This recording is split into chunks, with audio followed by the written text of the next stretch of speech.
ప్రభువైన యేసుక్రీస్తు నామంలో మనకందరికీ శుభములు. దేవుడు మనకు అనుగ్రహించిన నూతన దినాన్ని బట్టి, దేవుడు మనల్ని ఈ విధంగా ప్రేమిస్తున్న విధానాన్ని బట్టి దేవునికి వందనాలు. మనము పుట్టక మునిపే దేవుడు మనల్ని చూచాడు, మనల్ని ఎన్నుకున్నాడు.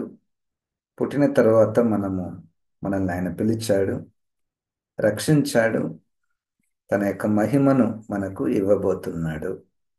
ఇది దేవుడు మన పట్ల చేసినటువంటి గొప్ప కార్యాలు.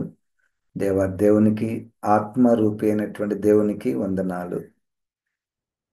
జీవ గ్రంథాన్ని దేవుడు మనకు దయచేసినందుకు దేవునికి వందనాలు. ప్రతి మాటలో జీవం ఉన్నది, పరిపూర్ణత ఉన్నది. కనుక ఆ జీవము పరిపూర్ణత మన వ్యక్తిగత, కుటుంబ, సమాజ, సంఘ పరిచర్యలలో, జీవితములలో ఈ యొక్క మాటలు మనల్ని ఉజ్జీవింప చేయునుగాక. ఎజ్రా గ్రంథంలో 9వ అధ్యాయంలో 3 విషయాలను మనం గమనించవచ్చు. అదేంటంటే, మొట్టమొదటగా ఇప్పటికే అంటే బబులోను చెర ముగించుకొని షెష్బజ్జరు నాయకత్వంలో ఒక గుంపు వారు వచ్చి ఉన్నారు. వారు ఆలయాన్ని పునాదులు వేశారు, బలిపీఠాన్ని కట్టారు, ఆలయాన్ని కూడా ముగించారు. రెండవ గుంపుగా ఎజ్రా గారి నాయకత్వంలో అనేక మంది వచ్చారు. బాగానే ఉన్నది. అయితే వచ్చిన తరువాత జరిగినటువంటి సంఘటనల్లో 9వ అధ్యాయంలో 3 విషయాలు మనం చూస్తాం. మొట్టమొదటిగా, ప్రజలు ఒక అతిక్రమం చేసినట్టు ఒక విషయాన్ని మనం చూస్తాం. రెండవదిగా, దేవుడు తన ప్రజల పట్ల తనకున్నటువంటి ప్రేమ మరియు తనకున్నటువంటి పరిశుద్ధమైనటువంటి కోపము కూడా, అది రెండవదిగా మనం చూస్తాం. సేక్రెడ్ యాంగర్ అంటారు, అయితే రైచస్ యాంగర్ అంటారు. నీతియుక్తమైన కోపము, అది దేవునిది. రెండవది. మూడవది, ఇట్టి పరిస్థితులలో సేవకుడు, నాయకుడు ఏ ఏ ఏ పార్ట్ తీసుకున్నాడు అంటే, స్టాండింగ్ ఇన్ ద గ్యాప్స్. ఆ ఆ గ్యాపులలో అంటే ఏదైనా చెడిపోయినప్పుడు అక్కడ నాయకుని యొక్క పాత్ర మనము ఈ ఎజ్రా గారి జీవితం ద్వారా 9వ అధ్యాయంలో మనము చూస్తాం. ఈ 9వ అధ్యాయంలో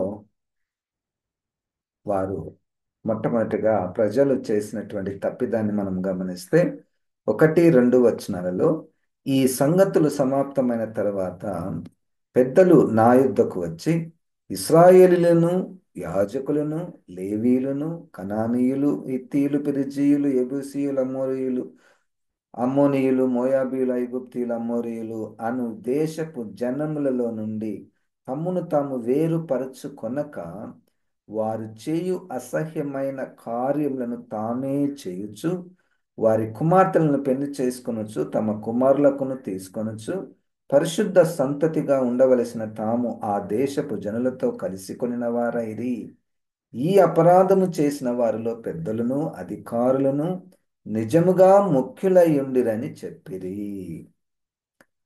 కొంతమంది వచ్చి ఎజ్రా గారి దగ్గర చాలా బాధతో వాళ్ళు వచ్చినట్టు చెప్పినటువంటి మాటలు, 2 విషయాలు అక్కడ ఉన్నాయి. మొదటి వచనంలో, ఆ కనాను దేశంలో ఉన్నటువంటి యొక్క 7 జాతులు, అన్య జాతులు చేయుచున్న అసహ్యమైన కార్యములను ఆమె చేయొచ్చు. ఇక ఎన్నో అసహ్యమైనటువంటి కార్యాలు అన్యులకు సంబంధించినటువంటివి. అది మొదటి తప్పు. రెండవది, వారితో వియ్యమందుట, వారిని వివాహం చేసుకొనుట, ఇట్లా ఇచ్చిపుచ్చుకొనుట జరుగుతుంది. ఈ 2 సమస్యలు. ఇదొక సమస్య అయితే, ఇదేదో తెలియనటువంటి వారు చేసినటువంటిది కాదు. ఇది అక్కడ 4 పదాలు రాశారు. ఎవరు చేస్తున్నారు ఈ పనులంటే, యాజకులే ఆ పనులు చేస్తున్నారని, లేవీయులే ఆ పనులు చేస్తున్నారని, అధికారులే ఆ పని చేస్తున్నారని, పెద్దలే ఆ పనులు చేస్తున్నారని ఈ మొదటి వచనము, రెండవ వచనం చివరి భాగంలో మనం చూస్తాము. పెద్దలను అధికారులను నిజముగా ముఖ్యులై ఉండిరని చెప్పిరి. చూడండి, ఇక్కడ మనకున్నటువంటి సవాలు కూడా ప్రస్తుతము సంఘము ఉన్నటువంటి ఆ సందర్భము లేకపోతే పరిస్థితిలో మన చుట్టూ కూడా రకరకాలైనటువంటి క్రైస్తవేతరులు, వాళ్ళ క్రియలు, వాళ్ళ విశ్వాసాలు ఉన్నాయి. సో ఇప్పుడు మన సమస్య ఏంటంటే, మన సమాజంలో ఉన్నటువంటి నాయకులే, పెద్దలే, అధికారులే, యాజకులే వారు చేస్తున్నటువంటి పనులు వారే చేయుట. వారు చేస్తున్నటువంటి పనులు అంటే అన్యులు చేస్తున్నటువంటి పనులు మనము చేయుట. మరియు అన్యులతో వియ్యమందుట. ఇది పెద్ద సవాలు. ఎంత పెద్ద సవాల్ అంటే అసలు ఎందుకు అంత తీవ్రంగా ఎజ్రా గారు దీనికి ప్రతిస్పందించాడు అంటే, అక్కడ రెండు కారణాలు రాయబడ్డాయి. ఏంటంటే, తమ్మును తాము వేరుపరుచుకొనక మొదటి వచనంలో, రెండవ వచనంలో పరిశుద్ధ సంతతిగా ఉండవలసిన. పైన ఏంటి, మొదటి వచనంలో అన్య ఆచారాలకు తమ్మును తాము వేరుపరుచుకోవాలి అంటే వాటిని చెయ్యకూడదు. వాటిని చేయకూడదు మొదటిది. రెండవది పరిశుద్ధ సంతతి. పరిశుద్ధ సంతతి అంటే పిల్లలు ఎట్లా పుట్టాలి? విశ్వాసి ఇంకొక విశ్వాసితో వివాహం చేయబడాలి.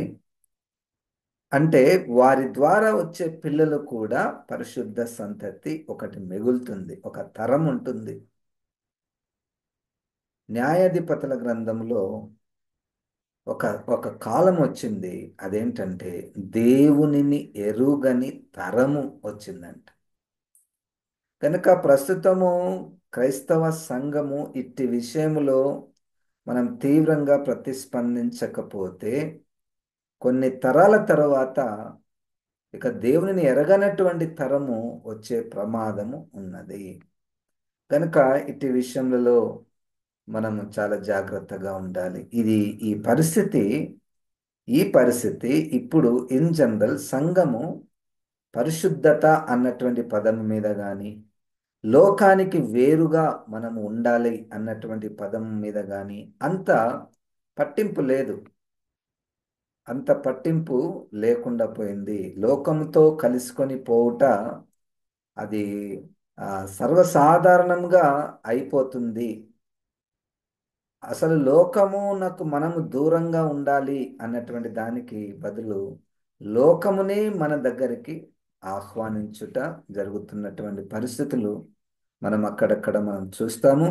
పరిశుద్ధాత్మ దేవుడు మనలో పరిశుద్ధత అన్నటువంటి మనస్సును దయచేసి అన్ని విషయములలో చూడండి, లోకులతో మనం స్నేహంగా ఉండొచ్చు, ప్రేమించవచ్చు, మాట్లాడచ్చు. కానీ వారు చేయుచున్న పనులు మనము చేయకూడదు. వారు చేయుచున్న పనులు మనము చేయకూడదు. మనకు ఆ చాయిస్ ఉంది. అది మనకు చేయకుండా ఉండడానికి మనకు అవకాశం ఉంది. వారేమి మనల్ని బలవంతం చేయడం లేదు కదా. కానీ మనంతకు మనమే ఆ అపవాది మనల్ని ఎట్లా తీసుకొని వస్తున్నాడంటే, అన్ని మీరు కూడా చేయండి. గనక పరిశుద్ధాత్మ దేవుడు మనకు చెప్తాడు, ఏది అన్య ఆచారము అన్నటువంటిది ముందుగానే తెలియచేస్తాడు. చేసినప్పుడు దానికి మనము లోబడాలి. ఎందుకు లోబడాలంటే దేవుడు మనల్ని పరిశుద్ధులుగా ఉండడానికి పిలిచాడు. మరియు మన యొక్క వివాహాలు కూడా పరిశుద్ధమైనటువంటి వివాహాలుగా ఉండాలి. ఎందుకంటే వారి ద్వారా వచ్చేటటువంటి పిల్లలు, ఆ సంతతి పరిశుద్ధ సంతతిగా ఉండాలి.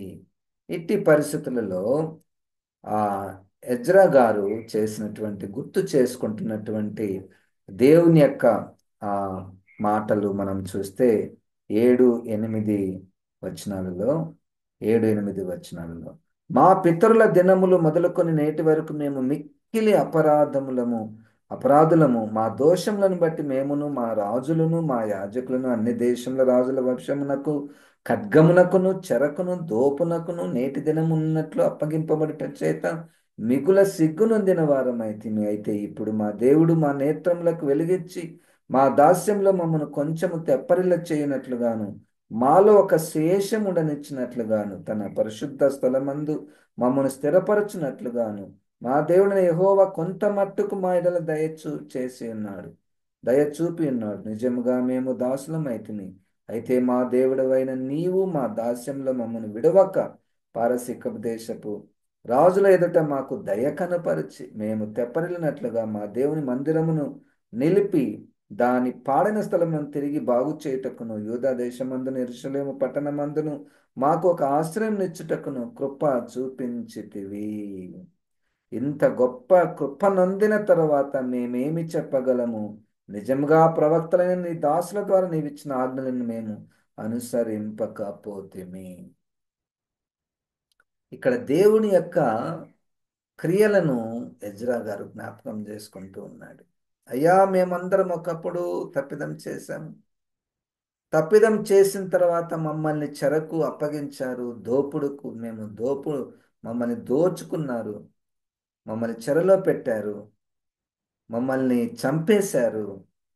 కానీ తరువాత నువ్వు ఆ పారసీకపు దేశపు రాజులకు దయను పుట్టించావు. ఇర్మియా గారి ద్వారా పలికినటువంటి ప్రవచనాన్ని నెరవేర్చావు, శేషమును మిగిల్చావు. మేము తిరిగి రాగలిగాము, తిరిగి ఆలయాన్ని కట్టుకోగలిగాము. ఎన్ని కార్యాలు చేసిన తర్వాత మరలా మేము పడిపోయాము.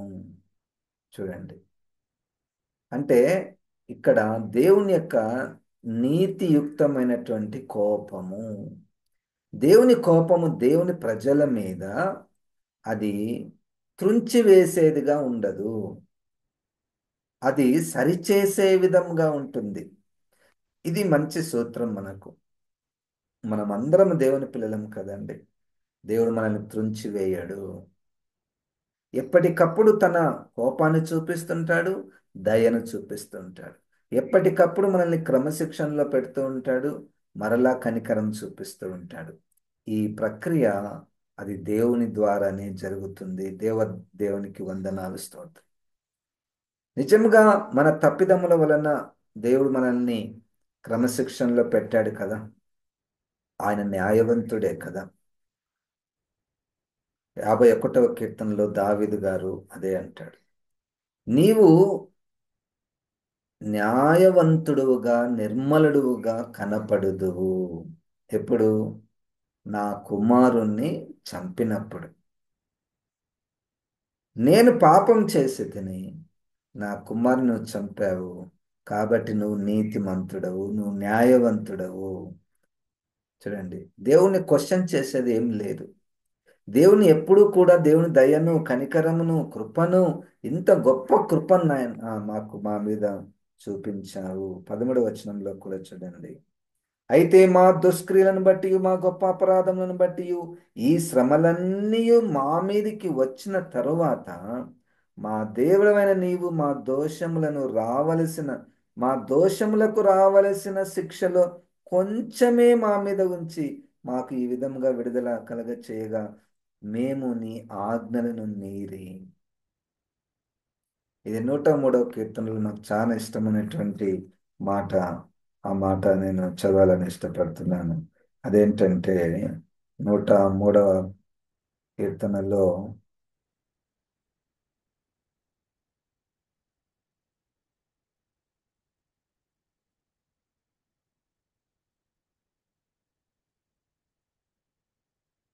పదే వచనంలో, మన పాపములను బట్టి మనకు ప్రతీకారం చేయలేదు, మన దోషములను బట్టి మనకు ప్రతిఫలం ఇయ్యలేదు.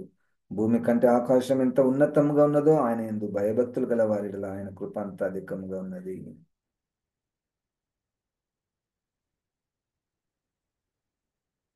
14వ వచనంలో, మనము నిర్మింపబడిన రీతి ఆయనకు తెలిసే ఉన్నది. మనము మంచి వారమని ఆయన జ్ఞాపకము చేసుకొనుచున్నాడు. చూడండి, our amount of sin is something like X. The amount of punishment is not the X. అంటే మనం చేసిన పాపము ఎంతైతే మనకు వచ్చినటువంటి శిక్ష ఎంత. అది మానవుడు గుర్తించాలి. ఎందుకు దేవుడు ఇట్లా చేశాడు? ఇంత పెద్ద తప్పుకు ఇంత శిక్ష ఇచ్చాడంటే అక్కడ కారణం చెప్పబడింది.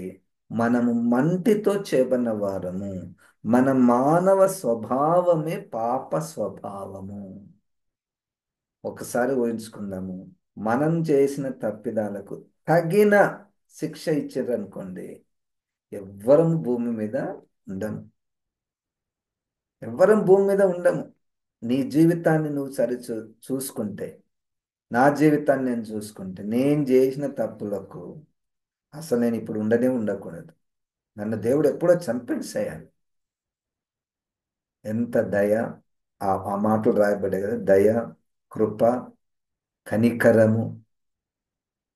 ఎంత తక్కువ శిక్ష మనకు దయచేశాడు. దేవునికి వందనాలు. శిక్షలో దేవునికి వందనాలు చెప్పాలి. శ్రమలో, చెరలో దేవునికి వందనాలు చెప్పాలి. ఎంత దయా! శేషము చూడండి, మనల్ని మిగిల్చాడు. లోకంలో ఎంతో మంది కొట్టుకొని పోతున్నారు, కానీ దేవుడు శేషాన్ని మిగిల్చాడు. ఆయన దయా, కనికరం. దేవునికి స్తోత్రం. మూడవదిగా మనం చూస్తే, ఒక దైవజనుడు ఎజ్రా గారు తాను ఏ విధంగా ఇట్టి విషయంలో ప్రతిస్పందించాడో మనం చూస్తే, 3వ వచనంలో, నేను ఈ సంగతి విని నా వస్త్రమును పై దుప్పటిని చింపుకొని నా తల వెంట్రుకలను నా గడ్డపు వెంట్రుకలను పెరికి వేసుకొని విభ్రాంతి పడి కూర్చుంటిని. ఎవరైనా ఇంట్లో చచ్చిపోతే ఇట్లా ఉంటుంది పరిస్థితి. ఇంత తీవ్రంగా కూడా ఉండదు. ఇంట్లో చచ్చిపోతే, నా భర్త చనిపోతే, నా భార్య చనిపోతే వెంట్రుకలు పీక్కుంటారు, దుమ్ము నెత్తి మీద పోసుకుంటారు, కొంతమంది ఏడ్చేస్తారు. కానీ ఇప్పుడు ఎజ్రా గారి ఇంట్లో ఎవ్వరు కూడా చనిపోలేదు. తన సమాజంలో దేవుని ప్రజలలో జరిగిన తప్పిదమును, ఎక్కడ మా సమాజం, మా సంఘము ఏ చిన్న ఆచారంతో చెడిపోతుందో అని అంత తీవ్రంగా ఆయన ఏడుస్తున్నాడు. తర్వాత వచనంలో మనం చూస్తాము, ఉపవాసం ఉన్నాడు. ఆ మనస్సు పరిశుద్ధాత్మ దేవుడే మనకు దయచేయనుగాక. నాకైతే అటువంటిది లేదు. We take things granted and lightly. మెకానికల్గా పరిచర్యలు చేసే అవకాశాలు చాలా ఉన్నాయి. కానీ ఆత్మను కలిగి క్రైస్తవ సంఘము పాడైతున్నప్పుడు ఈ స్థితిలో ప్రతిస్పందించుట, మొరపెట్టుట,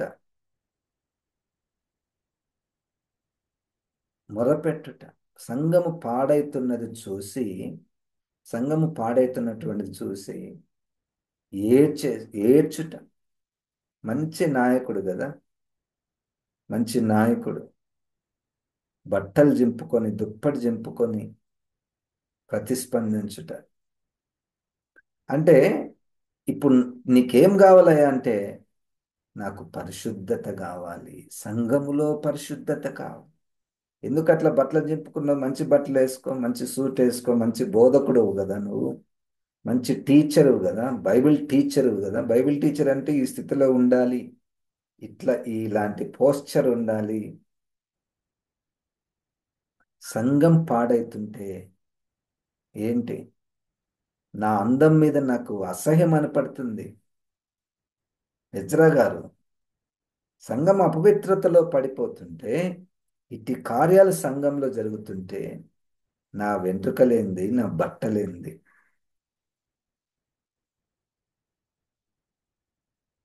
నాయకులు నాయకులు నాయకులకు పరిశుద్ధాత్మ దేవుడు సహాయం చేస్తే their focus is to see holiness in their congregations. వాళ్ళు వాళ్ళ శరీరాల మీద, వాళ్ళ శరీర అందం మీద మనసు ఉండదు. ఎక్కడ నా పిల్లలు, ఎక్కడ నా గొర్రెలు తప్పిపోతున్నాయో అనే దాని మీద మనసు, అనే దాని మీద ఏడ్చుట, వాటి బట్టల మీద మనసు లేకపోవుట, తన అందం మీద మనసు లేకపోవుట, అది న్యాచురల్గా వచ్చేది. అది క్రీస్తును కలిగినటువంటి వారిలో క్రీస్తును కలిగినటువంటి వారిలో జరిగేటటువంటి, it's not like any institution. ఒక నాయకుడు కెనాట్ బి అన్ ఎంప్లాయీ. ఒక ఒక ఉద్యోగి మాదిరి సేవకుడు ఉండడానికి వీలు లేదు. నేను ఈ కార్యక్రమం చేస్తే నాకు పైసలు ఇవ్వండి, no. It is not biblical. It's not biblical. కనుక ఆ సంఘం అన్నటువంటి ఆ ఆ సంస్థని మనం ఒక జీవములోనికి తీసుకొని రావాలి. ఒక జీవములోనికి తీసుకొని రావాలి. సంఘంలో ఎవరైనా అట్లా జరిగితే, అట్లా చేస్తున్నారు అనుకో, how do you respond? How do I respond? వాళ్ళ ఇష్టం, వాళ్ళు పాడైతే పాడైపోని. Is that my attitude today? వాళ్ళు అన్ని ఆచారాలు చేస్తుంటే what is my response?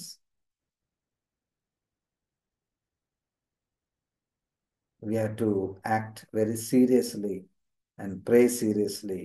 The Spirit of the Lord is speaking to me, and the Spirit of the Lord is speaking to you. At least from now on, respond in this way. ఈ విధంగా మనము ప్రతిస్పందించాలని దేవుడు కోరుచున్నాడు. 4వ వచనంలో, చెరపట్టబడిన వారి అపరాధమును చూచి ఇశ్రాయేలు దేవుని మాటకు భయపడిన వారందరూ నా యొద్దకు కూడి వచ్చిరి. నేను విభ్రాంతి పడి సాయంత్రపు అర్పణ వేళ వరకు కూర్చుంటిని. సాయంత్రపు అర్పణ వేళను శ్రమ తీరగా నేను లేచి నా వస్త్రమును పైదుప్పటిని చింపుకొని మోకాళ్ళ మీద పడి నా దేవుడిని యెహోవా తట్టు చేతులెత్తి, నా దేవా, నా దేవా, నా ముఖము నీ వైపు ఎత్తికొనుటకు సిగ్గుపడి ఖిన్నుడనై ఉన్నాను. మా దోషములు మా తలలకు పైగా హెచ్చి ఉన్నవి, మా అపరాధం ఆకాశమంత ఎత్తుగా పెరిగి ఉన్నవి. ముఖం ఎత్తుకోవడానికి సిగ్గుగా ఉంది ప్రభువా. ఏ మూకంబు తోడవతు యేసునాథ నీదు మ్రోలా, ఏ మూకంబు తోడవతు కావరించి నిన్ను మరచి ఏకమైతి పామరులతో. కావరించి నిన్ను మరిచి ఏకమైతి, ఆ కనాను దేశులతో మేము ఏకమయ్యాము, వాళ్ళ ఆచరణలో మేము కూడా ఏకమయ్యాము. ఏది దారి నిన్ను చేరా ఏమో తెలియదాయను,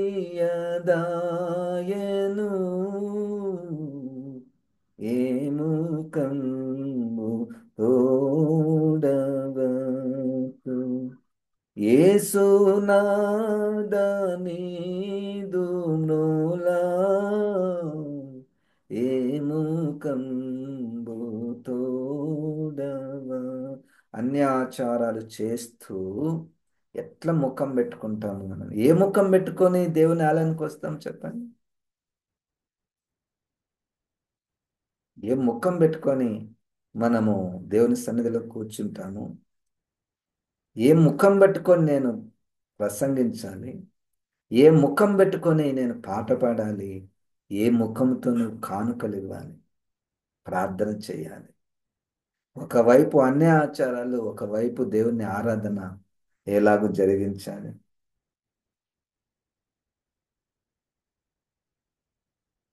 నీచ పాపవర్తనంబు పేచ మెల్ల బాపి ముందు నీచ పాప వర్తనంబు పేచ మెల్ల బాపి ముందు కాచి పెంచి నియమనిష్ట లాచరణము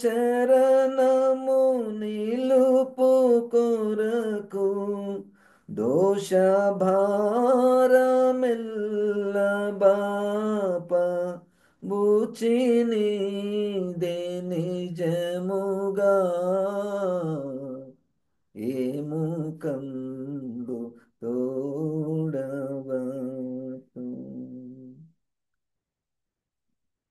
నీచ పాప వర్తనంబు పేచమెల్ల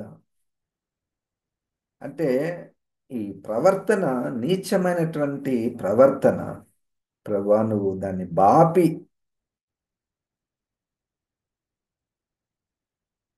కాచి పెంచి నియమనిష్ట ఆచరణము నిలుపు కొరకు నేను నియమము నిష్ట పరిశుద్ధత దాని కొరకు నిలబడాలి ప్రభా నిలబడాలి ఆచారాలు ఎక్కువ చేయకూడదు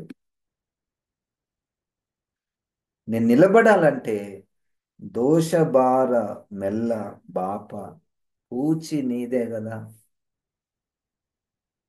ఆ బాధ్యత నీదే కదా ఉం? కాచి పెంచి నియమ నిష్ట ఆచరణము నిలుపు కొరకు పరిశుద్ధమైనటువంటి ఆచారాలులోని నిలబడాలి దేవునికి స్తోత్రం తుట్ట తుదకు నిన్ను చేర గట్టి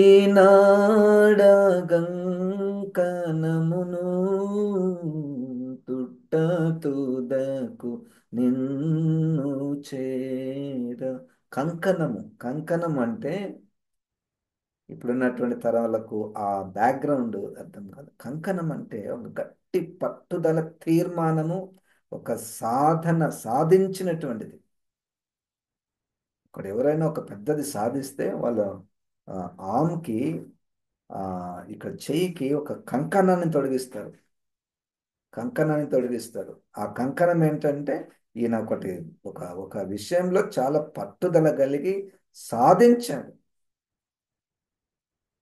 తుట్ట తుదకు నిన్ను చేరడానికి నేను కంకణం కట్టుకున్నాను ఇంకా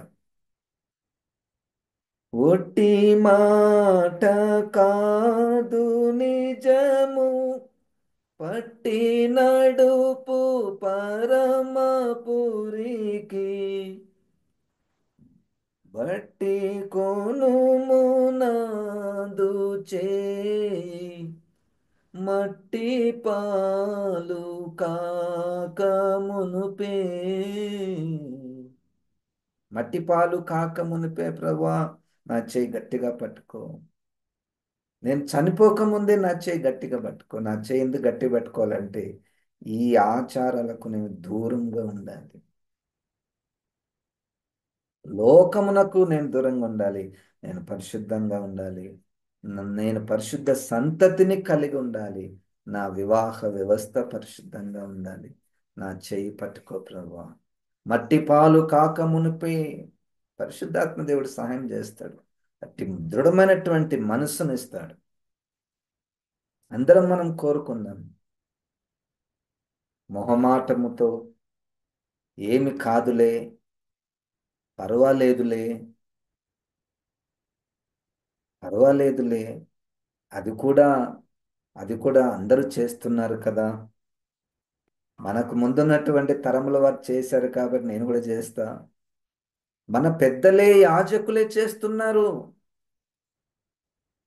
మన పెద్దలే మన అధికారులే మన లేవీయులే చేస్తున్నారు వాళ్ళే ముఖ్యులైరంట ఇక వాళ్ళే చేస్తే ప్రజలు ఎట్లా ఉంటారండి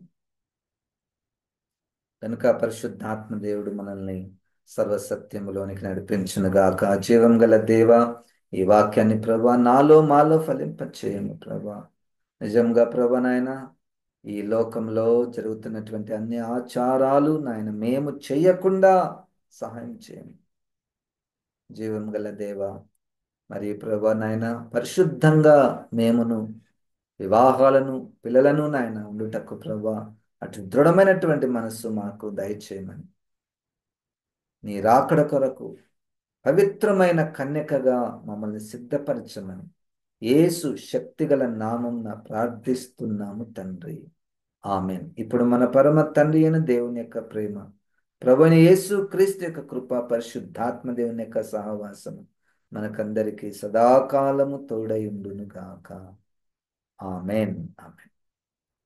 దేవుడు మనం దీవించునుగాక.